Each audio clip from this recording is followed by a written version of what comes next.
Welcome to the Salmon Runs YouTube. Enjoy the video. In this video, I will explain how to effectively use the miner in Clash Royale. The miner is a fantastic card because it can burrow anywhere on the arena, directly attacking your opponent's towers. Always aim for their princess towers first to apply pressure. You can even use it to distract dangerous troops, letting your other units clean them up. Remember, placing your miner strategically is key to winning your matches and securing crown towers. For strong offensive pushes, try pairing the miner with quick, high-damage units. Combine it with wall breakers for a sudden assault, or send in bats right after your miner.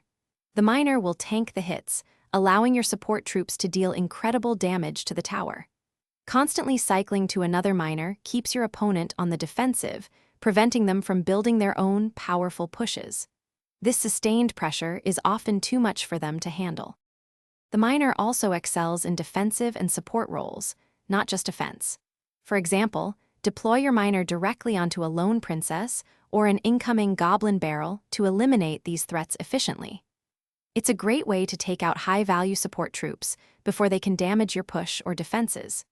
Additionally, using the miner helps you cycle through your deck faster, bringing your most important cards back into rotation when you need them most in battle. To truly master the miner, anticipate where your opponent will place their defending units. This allows your miner to land directly on the tower, bypassing their counters entirely. You can also strategically use your miner to activate your own king tower early against specific cards like Goblin Barrel, gaining a significant defensive advantage.